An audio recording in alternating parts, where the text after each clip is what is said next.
Le sommet France-Afrique, Africa Forward à Nairobi, a tourné à l'offensive diplomatique pour le président Emmanuel Macron, ciblant directement les pays de l'AES sous couvert d'économie.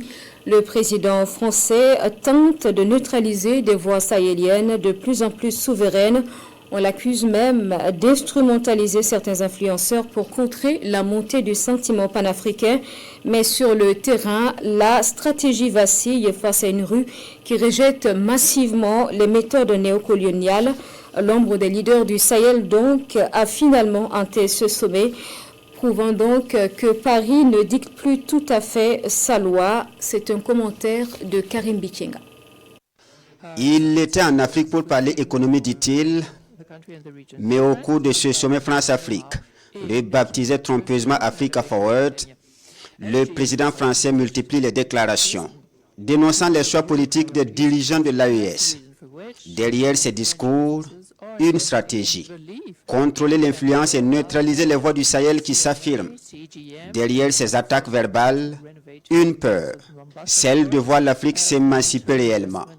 Car un Sahel uni, fort et souverain, c'est la fin des privilèges néocoloniaux.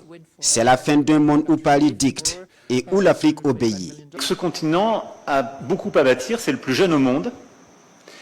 Il a donc un dividende démographique extraordinaire. C'est celui qui a la plus grosse croissance au monde. Il a fait l'année dernière une croissance légèrement supérieure à celle de l'Asie du Sud-Est. Et donc, il faut le regarder totalement différemment. Et en effet, c'est un continent que je ne veux plus que la France regarde d'un côté comme étant un précaré. Le mot d'ordre des États de l'AES, en effet, sans ambiguïté, est souveraineté et autodétermination.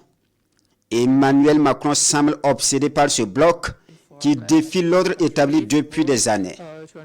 Tout a commencé à Paris, alors que le président français préparait son sommet. Il convoque les influenceurs africains à l'Élysée. Objectif, les amener à travailler à améliorer l'image de la France au plus bas niveau auprès des Africains. C'est donc une stratégie savamment menée pour utiliser les Africains contre les intérêts des Africains. Certains TikTokers étant connus pour leur goût du luxe, de l'argent facile, Emmanuel Macron ne se gêne pas de les utiliser contre les voix militantes des panafricains pour préparer ses sorties lors du sommet France-Afrique de Nairobi.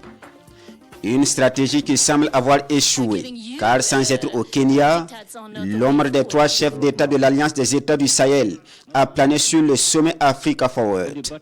Une ombre qui a hanté et irrité le président français. Alors qu'il tient ses discours dans les salles, dehors, la rue gronde et dénonce l'impérialisme français qui se mue en investisseur. Ce sommet a révélé une réalité que le président Macron n'a toujours pas intégrée. Le temps du silence est terminé. Et ces demandes de silence n'y changeront rien.